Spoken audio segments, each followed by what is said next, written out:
Yeah. Thank you, Peter. Thank you. When we take initiation, we have some faith. We surrender to that particular guru. But then when we surrender to that guru and we give our life to that guru, then you get so disappointed. And then, when you get initiation, they say, all your sins is disappear. You have no more sins, so don't get no fresh sins, all disappear. But then you find out, it didn't disappear. No, it didn't disappear. I still got all the nardas and everything that I came with. So what is that situation? How to actually maneuver that and change that? See, what happens is Prabhupada says you judge the thing by the result. So you were thinking, I'm surrendering to bona fide Guru in Krishna Parampara, and I'm going to try my best to surrender, follow the instructions. So you did all of that, right? You tried. So now you see, okay, what are my results? What are the results? So when you see the results are not really working, they're not really manifesting in a convincing way, of course you're going to say it's not working. Now if it's not working, always we should say, well, have I misunderstood something? Am I not faithfully executing as it is? Right? We should always be checking on ourselves, doing inventory on ourselves, right?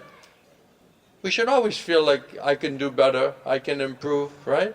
But then also, if you say, well, no, I really believe and have faith that I'm being sincere and serious to Krishna, and I have so many doubts now, and every time I ask the Guru my question or I share my doubts, like Arjuna, he had so many doubts, he put before his spiritual master. Prabhupada said it's the responsibility of the Guru to destroy your doubts.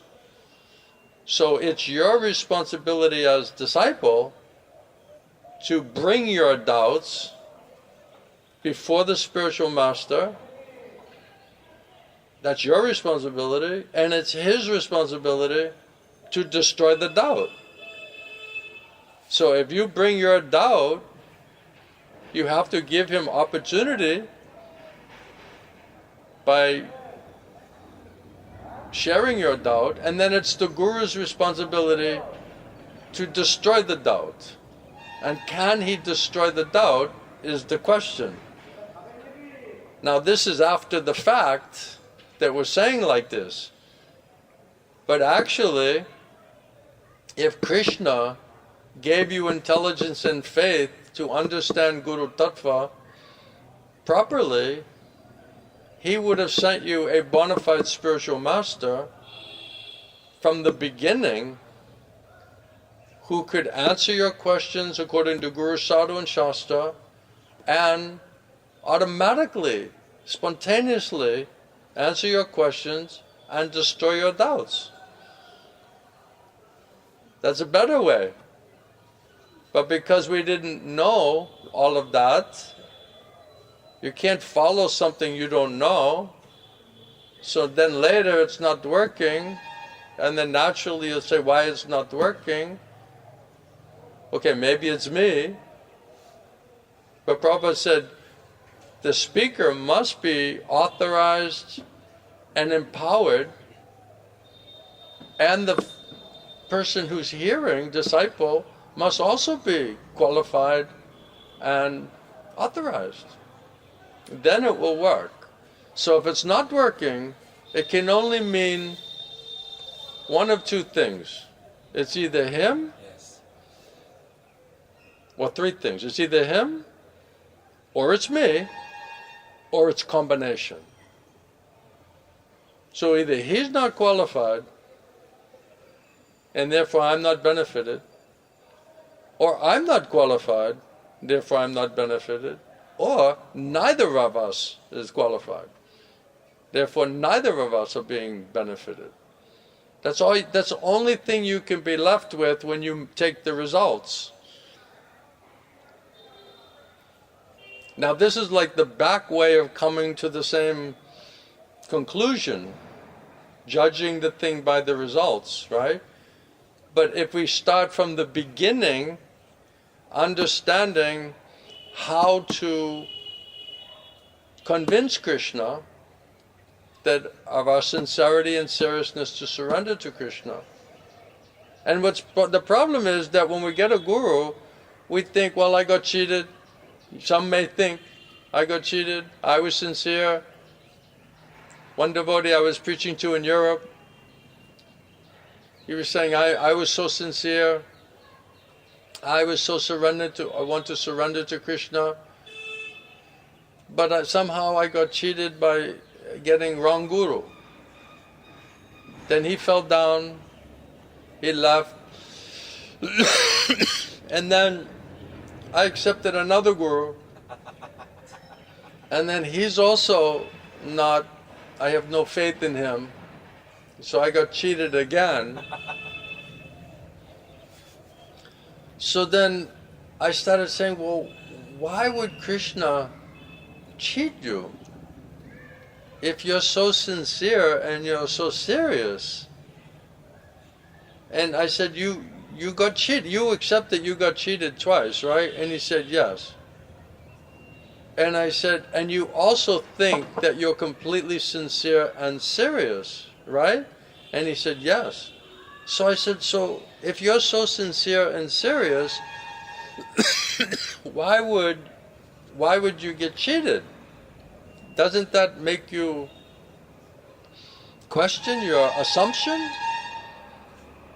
And then he said, actually, then he finally came out and said, actually, this is my doubt. This is my doubt. So it created doubts in him.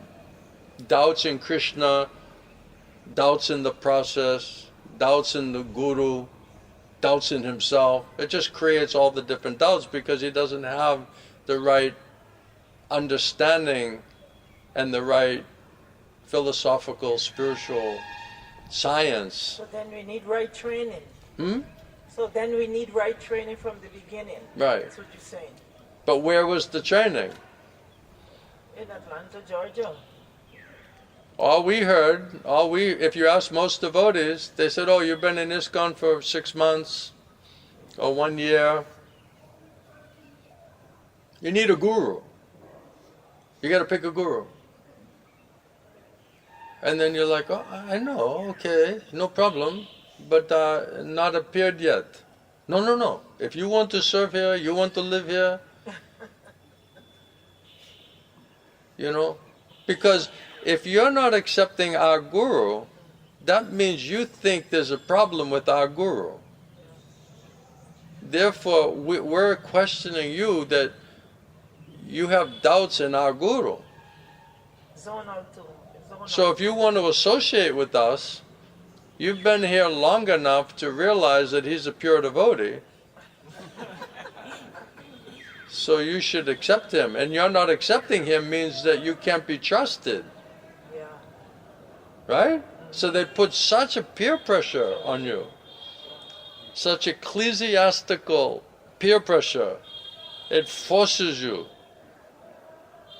Sometimes it's like that. And sometimes everyone around you says, oh, he's a pure devotee, he's a pure devotee, he's a pure devotee.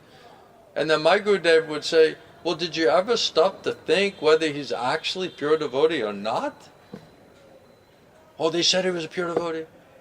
The GBC gave him a stamp, said he's a guru. Okay, he got a stamp, everyone said he's pure devotee. But did you ever ask Krishna whether it's true or not? Did you ever depend on Krishna to give you intelligence and faith, whether it's real or not? So you're foolish. You just blindly accepted it, therefore you got cheated. Maya cheated you. So this devotee was thinking, I have to be more cautious now. I have to be more doubtful, more cautious, more intelligent.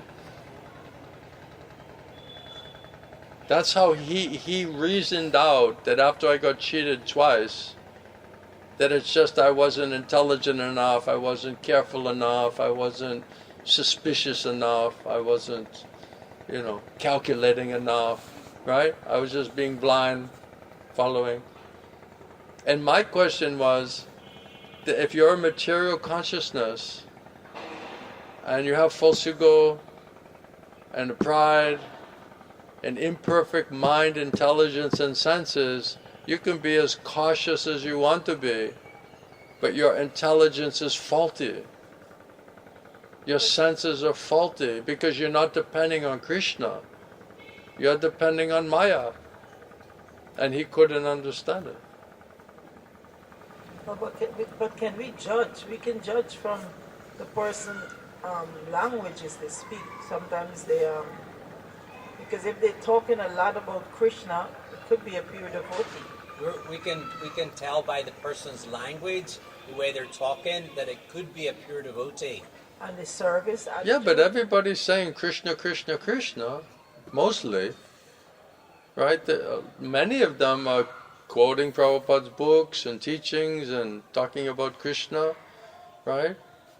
But is it realized knowledge? Or is it theoretical knowledge? This is question. So if you are sincerely, open-hearted, surrendered, and submissively hearing, then you should see by the results. If you're hearing from right source and Krishna's present there, then Krishna, by his mercy, you'll get a certain type of result. If you're surrendering and submissive and open-hearted, open-minded, and they're saying Krishna, Krishna, Krishna, Krishna, but nothing is changing, that means there's some problem. Now the problem could be you, or the speaker, or both. That's why not knowing that, not being the perfect judge of that, we have to go to Krishna. I don't know if I'm sincere or serious or not. I think I am. Krishna, you're the witness and the judge. All I can do is try to be as convinced as I possibly can be. And I guess until Krishna reveals himself, that's when we'll know. And until he reveals himself inside and out, that means we're not convinced enough to convince Krishna. Prabhupada said you judge by the result. So Krishna makes an arrangement, gives you intelligence and faith to meet a bona fide guru, and manifests and speaks there through that guru, and you get the effect of that hearing process, then I guess that means you were pretty sincere. Otherwise, why Krishna revealed himself to you? And if he's not revealing, that means we're not convinced enough to convince Krishna. So you have to keep trying. Now how much suffering, how many times being cheated, how many times being bewildered, is it enough to seriously more cry towards Krishna? That's the question.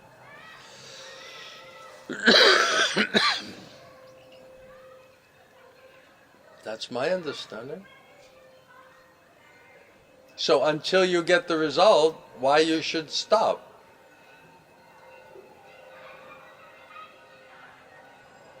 So that's what the Shastra says, that's what the Acharyas say, that's what I did, that's what I got, that's what I realized. That's why I have that kind of faith in that process, because I practically went through that. I practically realized that. So my Gurudev said this, Guru Tattva, Paramatma Tattva is very difficult to understand. It actually means Krishna is revealing himself to you. So, but until that happens to you, by Krishna's mercy, Guru's mercy, nobody can understand it.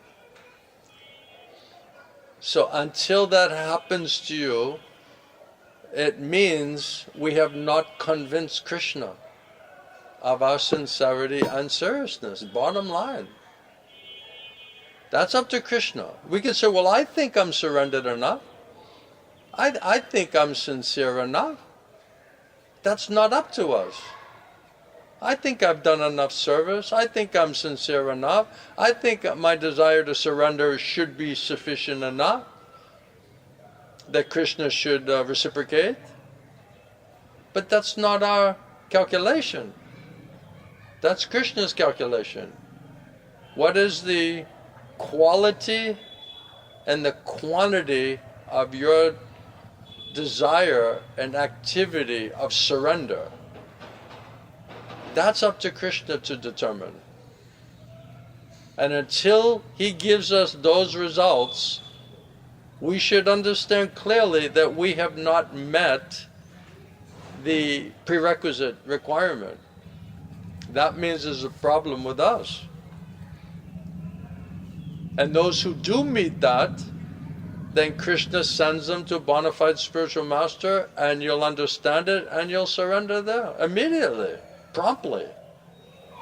You mentioned a couple of days ago that we cannot serve the Lord with false ego, because the false ego block everything.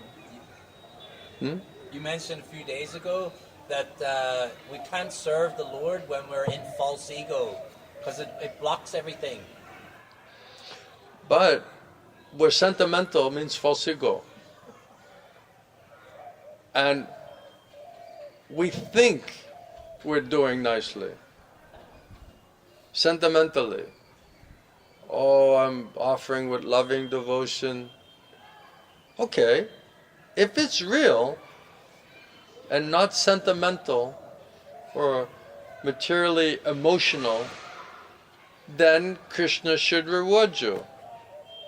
The problem is when we think it's real and we're not getting rewarded. That's where the problem comes. That's what I was referring to earlier. If we think, I'm sincere, I'm surrendered, but then Krishna's not rewarding or reciprocating or not revealing, then you're going to be like, wow, how's it like this? This doesn't make sense. What do I have to do? It doesn't really work. Now I'm like shaky in my faith, because I can't do anything more than that. We've brought ourselves to what we consider to be our maximum, but yet the result's still not coming. But without mercy of Guru and Krishna, we've not even understood how to bring to the maximum. We've just maybe maximized our material false ego platform or sentimental platform. We've maybe maxed out on that platform. Yeah. But that platform is material. We need to go beyond that platform. But without mercy of Guru and Krishna, how do you get on the other side of that? And that's like a wide open, unlimited platform. That's why Prabhupada was saying in this first sentence that, what is it? Arjuna was not the supreme knower, and his decision to fight or not to fight was confined to his limited material discretion. So you're inside of a box. So you're maxed out your box of three-dimensional consciousness. But we have to go fourth dimension, beyond the box. So whatever decisions he was making was within this box of limited material discretion. And all of the understanding and dynamic and intelligence is all coming from Maya. So if that's all you know, then how can you act beyond that? So without mercy of Guru and Krishna, only they can bring us in out of that box. That's why Prabhupada said the other day that the soul, it just wants to get free and move beyond this body and the limited mind and false ego, and it wants to just go out into the unlimited spiritual relationship and energy and atmosphere. That's the need of the soul.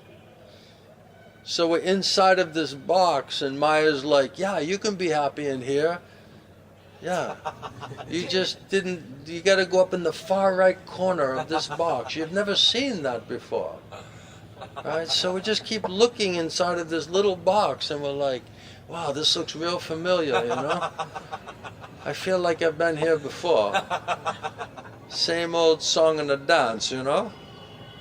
So it's more or less the same stuff. And then after a while it gets really narrow and boring, and you're just chewing the chewed, you know, trying to find some. And then that's why people do drugs. Because they just, okay, I want to expand my consciousness beyond this limited, narrow, conventional, materialistic way of thinking.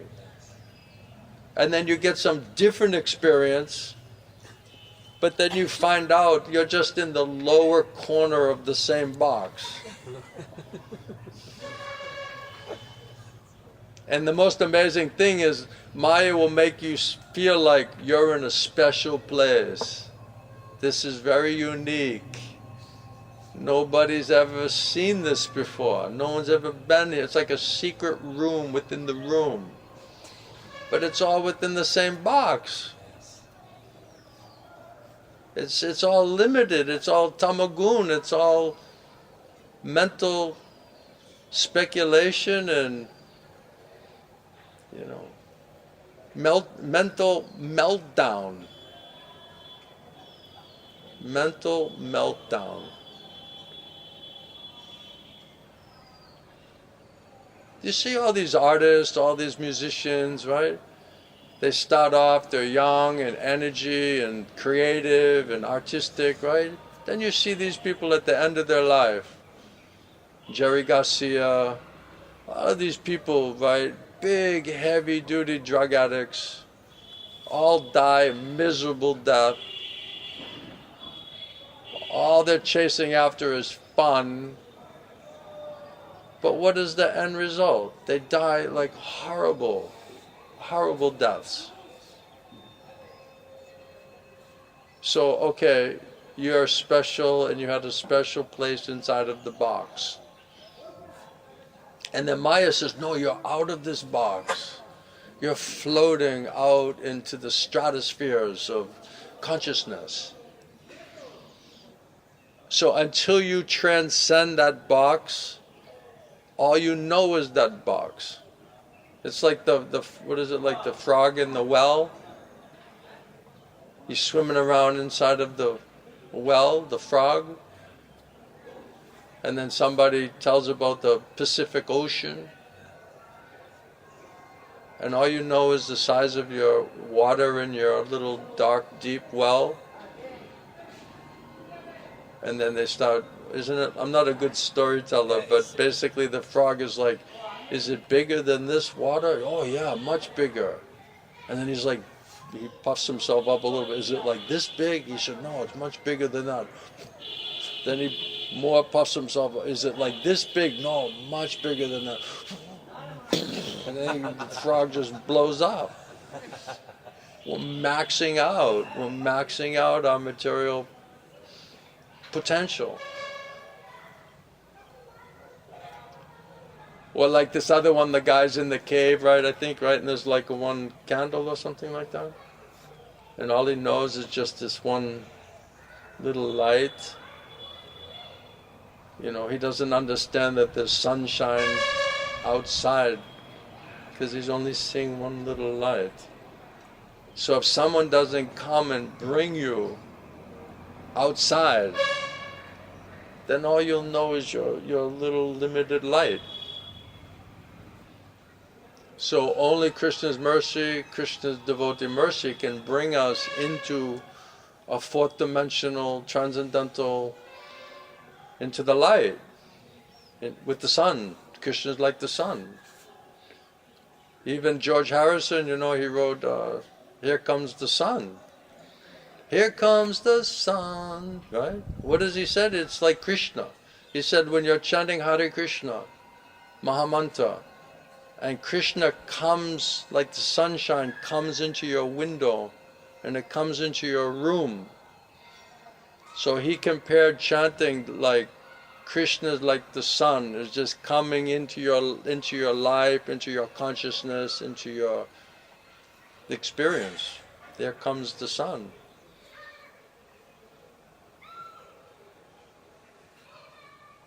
So we're very narrow. We think we're already understand. That's why when people say, "I am knowing everything," it's like a madness. Madness. Complete insanity. We are knowing very little. Even three-dimensionally we know very little. What to speak of fourth-dimensionally? We haven't even tapped it. We're just beginning to be curious. Many times my Gurudev was talking about Goloka Vrindavan. You talk about expanding your consciousness.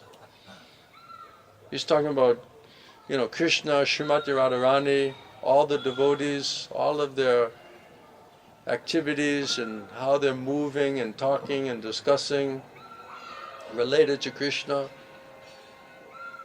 He would just transport you to another state of consciousness and understanding and being, because that's where he was at. And he was saying, I'm just touching on it just to let you know that there's something way beyond where you're at and what you think you know. I'm just trying to attract you to what is the goal. And then we would sit and he's talking about Srimati Radharani and the gopis and Krishna, and it's like, this is transcendental personality. They're coming from that place. So if Krishna and Krishna's devotee like Prabhupada, Gurudev, they don't come here, what access do we have there? We can know nothing about that place.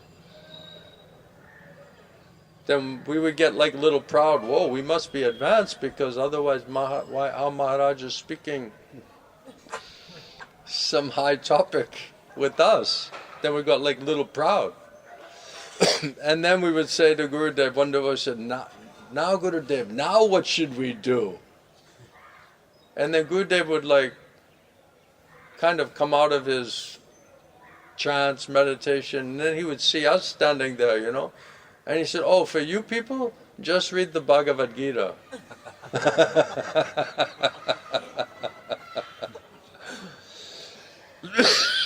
Try to realize you're not your body, But he was just trying to attract us that there's so much more there to make you like, wow, this is something really worth to go for, to understand it. Otherwise, we're very limited. Just trying to get out of a hellish condition, that's not enough. It's smart, it's required, but we also need to be attracted by Krishna, Krishna's devotees, some higher, interesting, transcendental personalities, activities, realization. Prabhupada said this is on the positive side. It's not just not this, not that, not this, not that. That's not enough. It says if you come to bhakti, automatically you give up not this, not that. because it's inferior. We need something more superior. Then automatically you'll give up the lower thing. Right now, all we know is material happiness. So like, okay, I didn't get any spiritual happiness, so all I know is eating stool, so let me go back to eating the stool of the material happiness. But it doesn't work. So we need spiritual happiness. We need a spiritual experience. When I would listen to many Maharajas and many lectures and many gurus, I could see many of them were trying to be sincere and trying to be helpful. I never questioned that for most of them, for a lot of them. But my soul was not satisfied. No disrespect. Just like we read other day, right? When you're completely satisfied with your knowledge and with your realization and your reciprocation, fully satisfied, that means Krishna is fully satisfied. So if you're hearing from persons where Krishna is not fully satisfied, how you'll be fully satisfied? And I used to walk around and I'd be like, I don't feel any shelter and protection. I'm sorry. If you're happy and that's working for you, I wish you the best. But it's not working for me. So I just depend on Prabhupada, because I know he's Premi Bhakta, I know he's Nitya Siddha, Mahabhagavata, I know he's from Krishna Loka, Goloka Vrindavan, no doubt about it. And if Prabhupada sees that there's someone else who can help me, then he'll make that arrangement. So I feel that I have two gurus. I have Srila Prabhupada, and I have my spiritual master, Srila Gaura Govinda Swami. And because of Srila Gaura Govinda Swami, my Gurudev, I got so much more faith and understanding in Srila Prabhupada. I had, but not like my Guru had. So he was able to share his faith and his understanding of Srila Prabhupada and his life and his personality and his spiritual position and his books and his teachings. He had so full, deep level of understanding and faith, way beyond, way beyond me. So by hearing from him, that's how I was able to increase my understanding and my faith, and also my understanding of Prabhupada's teachings. Because my Guru trained me how to understand it, how to see it, how to realize it. So I always feel like I got Krishna's mercy because I got two such nice gurus, Srila Prabhupada, Srila Gaura Govinda Swami. That's a perfect embankment, both sides. And this way we're able to flow, protected on both sides. And I didn't know I needed a guru, because Prabhupada is such a topmost guru, Premi Bhakta, Nitya Siddha. But my Gurudev said, you see, Prabhupada is like Krishna in one sense, that he's with Krishna in his unmanifested form. So you can't see Prabhupada, you can't hear Prabhupada. Prabhupada's not able to instruct you. I'll tell you one pastime. One of my godbrothers, he told me this pastime. One time, one Prabhupada disciple, I don't want to mention his name, he came to Srila Prabhupada, and he came to Srila Gaura Govinda Swami, and he said, Maharaj, Srila Gaura Govinda Maharaj, he said, I'm so unfortunate because although I'm Prabhupada's disciple, I never got instruction from Prabhupada, specifically what he wants me to do. And Prabhupada says that to make the instruction of your Guru, your life and your soul is perfection, is how does it say? Is the secret of success. To make the instructions of your spiritual master, your life and soul is the secret of success in spiritual life. So he said to Srila Gaura Govinda Maharaj, you're my god brother, you're very dear to Srila Prabhupada. I'm so unfortunate because I never got this instruction from Srila Prabhupada. And then my god brother, he was servant, he said, then Srila Gaura Govinda Maharaj, he said, okay, we'll pray to Prabhupada. And he said something like, we'll talk to each other after 2 weeks. And then we'll pray to Prabhupada and find out. And then Gurudev immediately he stopped. And then he said, Srila Prabhupada, he wants you to do this, that. Immediately he told him exactly what Prabhupada wanted his disciple to do. And that Prabhupada disciple became ecstatic because Krishna and Prabhupada, who he has so much faith, love and affection for, Prabhupada immediately gave him faith and intelligence to understand that instruction was coming from Prabhupada. And he immediately accepted that instruction. And I've had other Prabhupada disciples also said definitely Prabhupada was manifesting and speaking and instructing me through the personality of Srila Gaura Govinda Swami. That means pure bio medium of Krishna and Krishna Parampara, both. So that was a nice, interesting. And that devotee is so smart, because other devotees may say, oh, I had a glance of Prabhupada. Okay, that's nice, you got a glance of Prabhupada.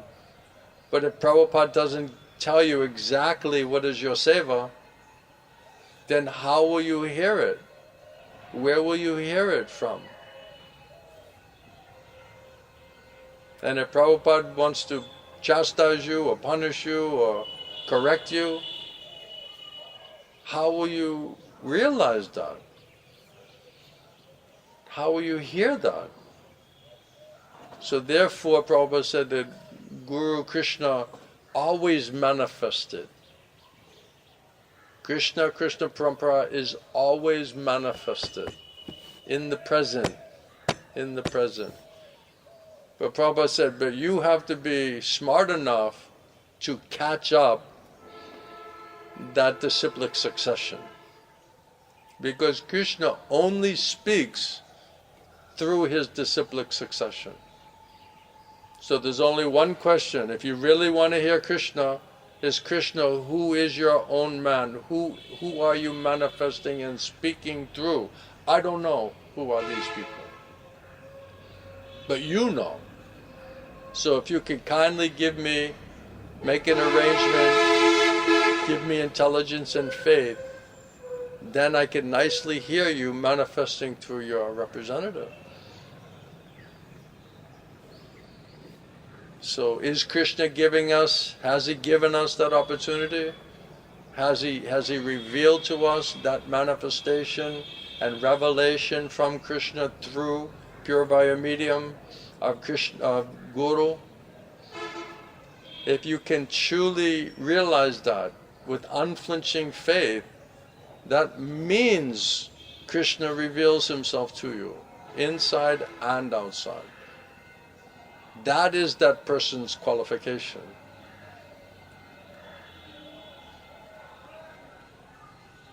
And to just say it theoretically is not enough. That will not convince anybody. It must be practically realized. And sometimes devotees will say, "Oh, Murli, you're speaking some other thing." I said, "No, everything I said to one GBC chairman, he said, "Oh," I said, "Maharaj, what's the problem? I'm quoting Srila Prabhupada, Guru Sadhu and Shastra." And he said, "Yes, Murli, we're also quoting Prabhupada. But the problem is you're not quoting what we're quoting." So he's not even telling that you're not quoting Prabhupada. Yes, you're quoting Prabhupada, but you're not quoting what we're quoting. That's your problem. And the other GBC said, "Yes, Murli, you're quoting Guru Sadhu and Shastra, no doubt. But we're also quoting Guru Sadhu and Shastra. But the problem with you, Murli, is when you quote Guru Sadhu and Shastra, people want to come and hear from you instead of us." So I don't know if he was giving me a compliment or I took it like, well, if we're both speaking Guru Sadhu and Shastra and they'd rather hear from me than you, doesn't that mean maybe I'm doing a little better, Maharaj? And then sometimes they say, "Oh, he's speaking deviated way." And then the devotees say, "Yeah, but he's quoting Prabhupada, Guru Sadhu Shastra, nicely explaining it, simple way." And then they say, "What is he saying that we're not saying? We're saying the same thing. Why does he think he's saying something different or special?" So what is it, Maharaj? Am I deviated? Or are we all speaking the same thing? And if we're all speaking the same thing, why I can't find any class, any book, any lecture, any darshan, anywhere that you're speaking on this topic like this? If we're all speaking the same thing, I heard hundreds, thousands of your classes. Why none of you spoke on these topics? Show me where are you speaking with realization on this topic. And they cannot say. They cannot do. The only one who spoke with realization on this topic was my Gurudev, Srila Govinda Swami. And he showed where all of those instructions and that science of Guru Tattva is in Prabhupada's books and teachings. He opened it up. He let us see it, understand it, taste it, feel it, realize it. And no one else can speak like my Guru. No way. Their problem is they want me to say that they're all on the same platform. And I refuse to say that.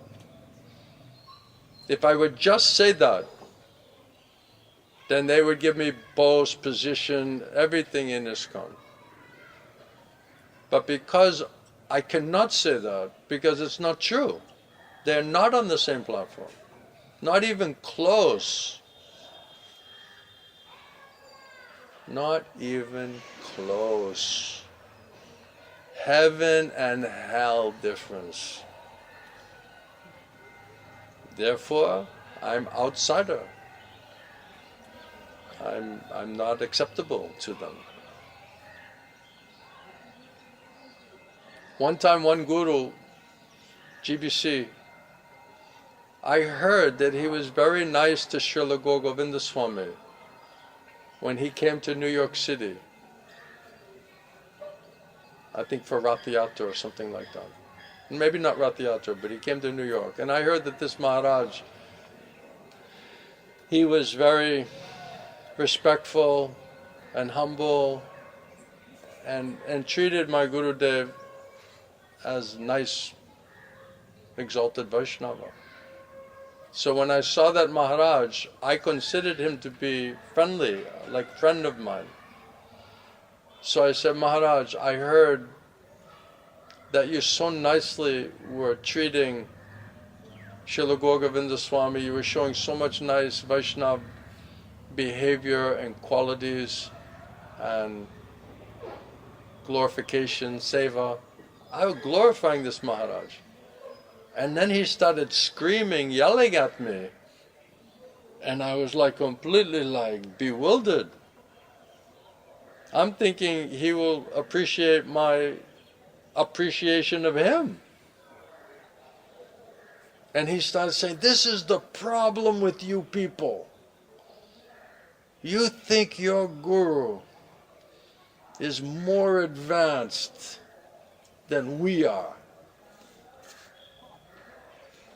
And I was like, oh, it was so painful because I thought he was my friend. I thought he was behaving like nice Vaishnava. I was trying to glorify him. And he proved to me what is his mentality. And that was so disappointing to me. Because actually it was just an act. It was just the Indian politics, it was just drama.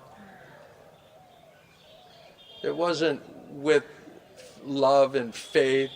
It was envious, jealous. They're feeling something less because you're glorifying a more exalted Vaishnava. Why you're so insecure? This is problem early, is you think your guru is more advanced than we are. And even some of them told me, we don't mind that you know that Gauragovinda Maharaj is more advanced than we are. But our problem with you, Murli, is you're telling everybody that. This is problem. If you will just say we're all on the same platform, you can nicely move in this institution. And I said, I'm sorry, I cannot lie like this. Because I heard all of your lectures, almost all of your lectures. I read all of your books. I heard all of your classes in Mayapur, in other countries, in America, almost all of them. And none of them, I'll tell you this, all of them together could not do what Srila Gauragovinda Swami could do in one sentence. How's that? Combine all of them together and let them preach for 3 months to me. And they could not do what Srila Gauragovinda Swami could do in one sentence. And that sentence was, Murli, ISKCON is Mahaprabhu's movement. And before that, after everything I went through, I was so disappointed. And in one sentence, Maharaj completely instilled in me the faith that ISKCON is Mahaprabhu's movement. And after all of these years, I'm still here in ISKCON in spite of complete opposition against me, collectively. Still, I don't leave ISKCON. And this is their problem. They're saying, just go start your own movement. You know, that would be easier for them.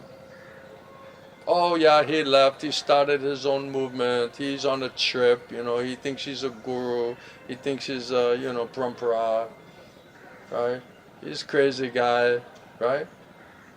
But what do? I said, no, I'm a member of ISKCON, because ISKCON is Mahaprabhu's movement, and Srila Prabhupada told me never leave ISKCON, and Srila Gauragovinda Swami, who disciple of Srila Prabhupada, told me never to leave ISKCON.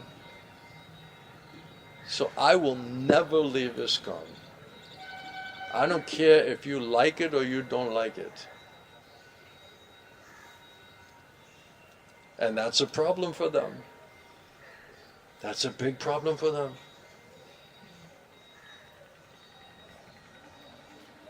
And what I'm preaching Bhagavad Gita as it is, Prabhupada, as it is, isn't it? What's the problem? Even one devotee, he showed me one internal communication they were having with the GBC. And they had a committee, and they were trying to analyze me. And they were having a discussion like, what do we do with this guy? And one of the persons who was part of that internal communication, he was showing me everything. Because he knows me very, very well. And they were saying, yes, we're studying his lectures, and we're seeing his kirtan, and we're seeing how fired up his devotees are, and how dedicated they are to book distribution and preaching and a mission, Mahaprabhu, Prabhupada, everything is Prabhupada, Prabhupada, Prabhupada. Haribo! Confirmation. And then one of the devotees is saying, I don't see anything he's saying or doing that is separate from what Prabhupada asked us to do. I don't understand what his problem. Look at the results he's getting there. Everything is by the book, Prabhupada as it is. Nothing added, nothing subtracted. The only problem is I'll not say they're all on the same platform as my guru. And because I know from my guru, Prabhupada's books and teachings, and I'm presenting it with no compromise, they're saying you're not quoting what we're quoting. That's the problem, really. And when you preach, people leave their gurus and want to come to you. That's the problem, really. So, life goes on. We, day by day, we try our best to stay faithful, loyal to Prabhupada institution, Mahaprabhu's institution. And we help those who came to Prabhupada's movement because of Prabhupada's books. And we just keep trying to explain it as it is. And Prabhupada's sending us those devotees. Maharaj, you had your chance. You couldn't convince them. You couldn't give them shelter and protection. You couldn't answer their questions. You couldn't destroy their doubts. They had no faith in you, Maharaj. It's not that I destroyed their faith. They never had any faith in you. That's your fault, Maharaj. That's not my fault. They're just being honest about it now. And you're having a tough time digesting that fact because of your false ego and your attachment to pranam and pranami, pratishtha. That's the problem.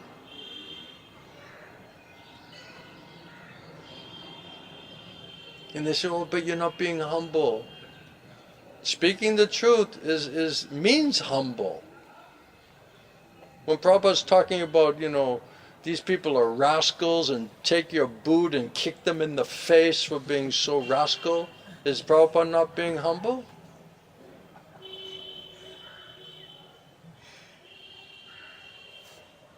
So what is humble?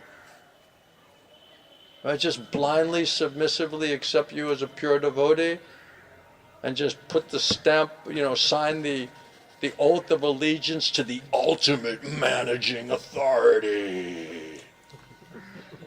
The ultimate managing authority.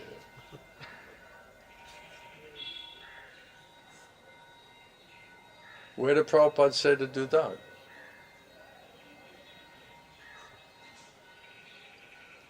Let's talk about what Prabhupada said about GBC. What are they supposed to be? What are they supposed to do? Right? Sannyasis are not supposed to be GBC. Sannyasis are supposed to be traveling and preaching, going temple to temple, inspiring the troops. They're not supposed to sit in one place and create power politics. Prabhupada never said centralize everything and make. He said don't do that because it'll make power politics. What do? They sit in one place and make power politics. The sannyasis.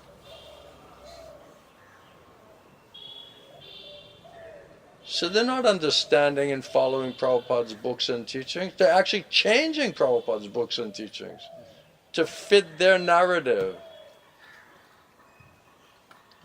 Anyway, I don't want to get into that whole topic right now. I think the point is made, isn't it? Yes. Can a sannyasi drink non-alcoholic beer? Huh? Can a sannyasi drink non-alcoholic beer? Can you drink non-alcoholic beer?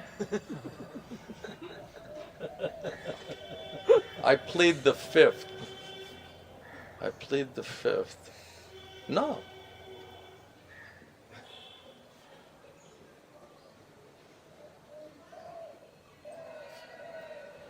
But it only has 0.15 alcohol in it. It's not non-alcoholic.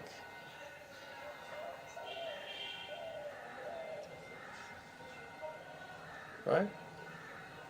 It has 0.5. It's almost like nothing. It's almost like water. Right? Just be honest what it is. Yes or no?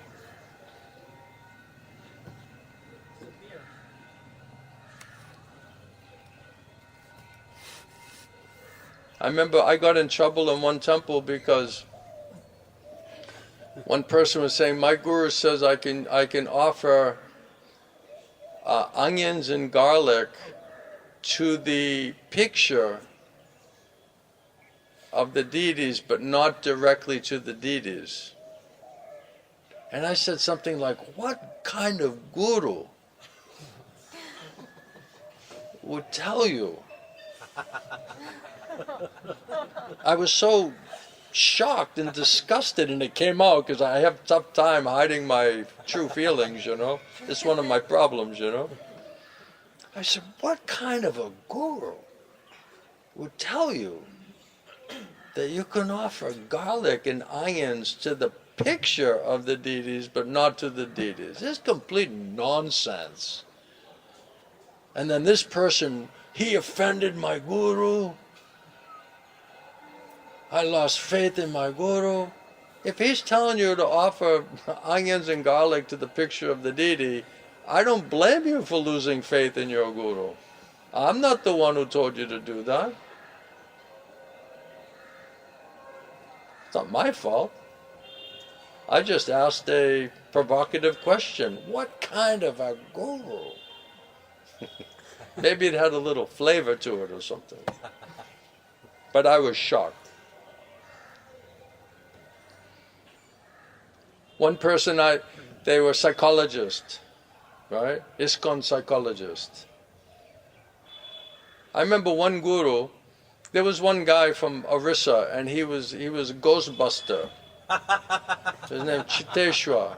He would like de-ghost people for money.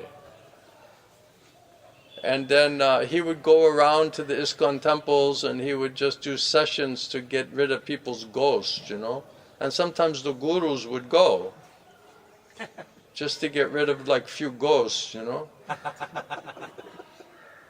I'm like, if you're chanting pure holy name, what ghosts are going to come there, Maharaj, you know?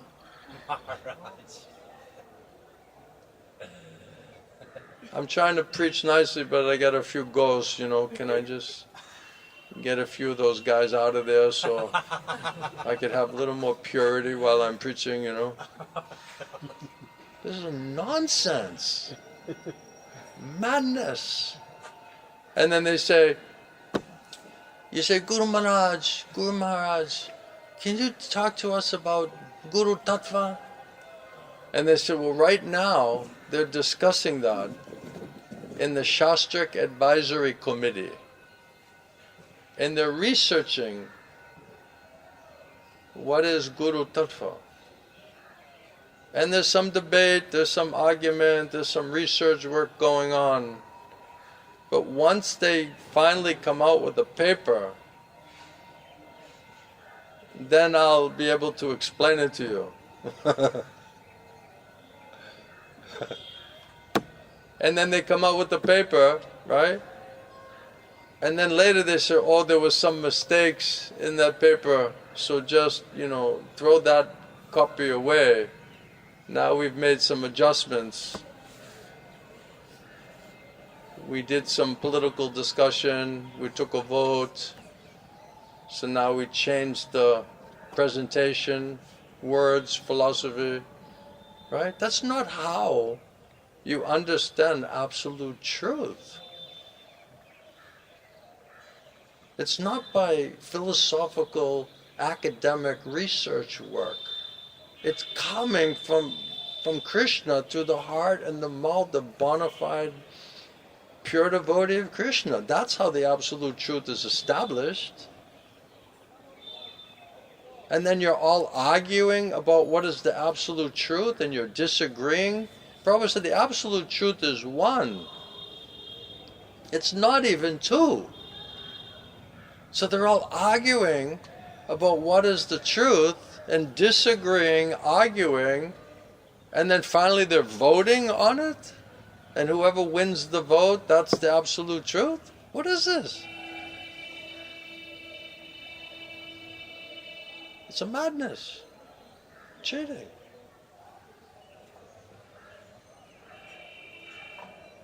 I don't know why they don't like me. Why they're not rolling out the red carpet for me?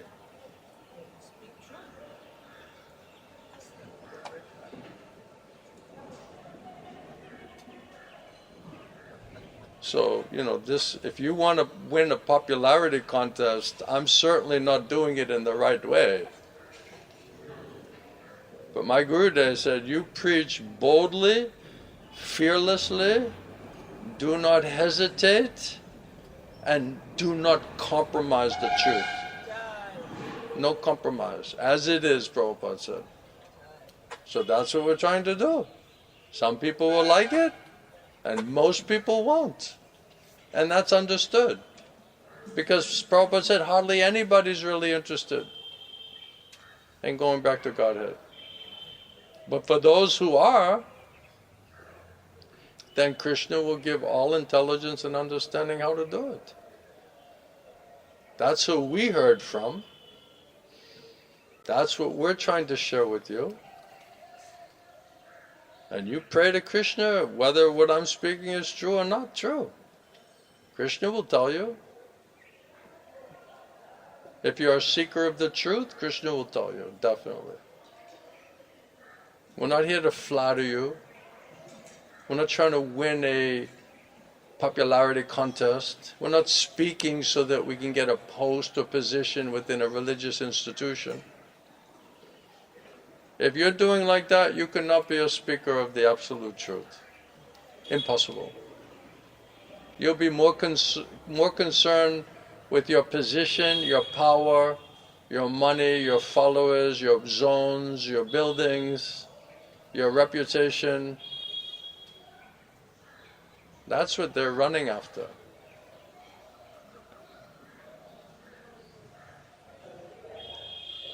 And if there's somebody that's really not like that, I haven't met them yet.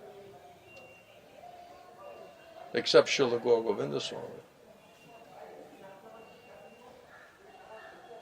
So far. If they're hearing this lecture and they're out there and they're really pure devotee of Prabhupada and Krishna, I'd love to meet you and discuss everything. I'd be happy to have nice association. Until then, we just have to carry on and find sincere, simple souls who are attracted to the truth, absolute truth, and try to be in their association and discuss that same thing that we also need to hear again and again and again and again. So thank you everyone very much, I appreciate it. Shishi Gornitai ki, Srila Prabhupada ki, Srila Gaur Govinda Swami, Srila Gurudeva ki, Samaveda Bhakta Vrinda ki, Gaura Premanande, Hari Hari Bol. Srila Prabhupada, Srila Gurudev.